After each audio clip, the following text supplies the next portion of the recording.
Voi siete intervenuti con un lungo e dettagliato documento sulla crisi del gas, su quello che gli italiani, la gente, le associazioni, le imprese di produzione stanno subendo, cioè l'elevato e ingiustificato, direi anche penso speculativo, aumento del gas. Un anno fa eravamo sui $30, ora siamo sui $380 a megawattora. Ecco, cosa si può fare per la vostra associazione? Ma noi come Lega delle Cooperative Siciliane abbiamo ritenuto appunto di intervenire sul caro gas, sul caro energia che sta mettendo in ginocchio l'economia siciliana ma anche l'economia nazionale. Abbiamo tutti visto quello che sta succedendo nel settore della pesca, è un settore che rischia in qualche maniera di essere messo in ginocchio. Riteniamo che oltre a un problema di crisi economica e finanziaria il tema dell'aumento del gas possa determinare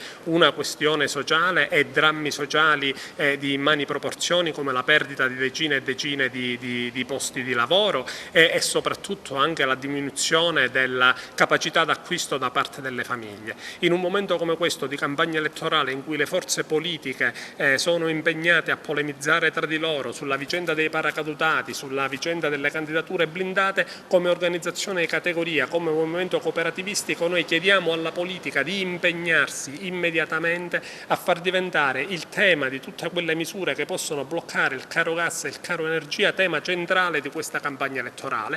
Lo faremo in questi giorni con una nota rivolta a tutti i candidati presidenti della regione siciliana e a tutti i segretari regionali di tutte le forze politiche. L'autunno si preannuncia un autunno caldo, drammatico, dobbiamo impedire che le famiglie, i lavoratori e le imprese ne paghino le conseguenze. Addirittura c'è un caro carburante e stiamo assistendo che nel giro di 10 giorni il diesel in particolare è aumentato notevolmente. Prima il diesel costava meno della benzina, ora stiamo registrando proprio in questi giorni la tendenza contraria, cioè il diesel ha superato il prezzo della benzina. Quella del caro carburante è una vicenda specifica che dovrebbe essere affrontata con misure e temi specifici. All'interno vi è secondo me anche, vi sono anche degli atteggiamenti di natura speculativa, ma è un pezzo della vicenda dell'aumento del gas, dell'energia elettrica che sta in qualche maniera in questa spirale inflazionistica che ormai ha raggiunto dati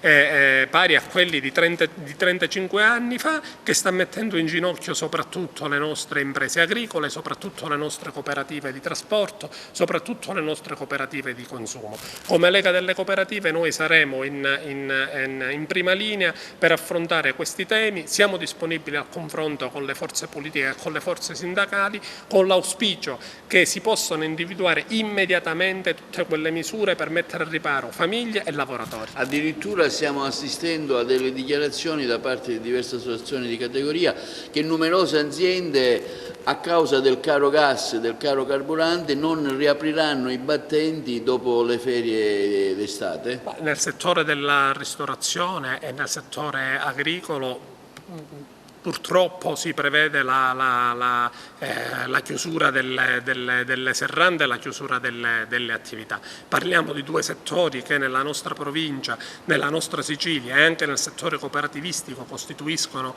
settori significativi e importanti che vanno tutelati e salvaguardati. Il settore della ristorazione, che è quello che più di tutti sta pagando probabilmente il prezzo del caro energia, non dobbiamo dimenticarci che viene da 2 anni drammatici in cui la pandemia aveva già pesantemente colpito questo settore. In questo senso noi chiediamo misure assolutamente straordinarie che possano in qualche modo lenire ed alleviare il peso di bollette sempre più onerose e consentire a queste imprese di poter realizzare il proprio lavoro in serenità, salvaguardando anche e soprattutto il posto di lavoro di moltissimi padri di famiglia.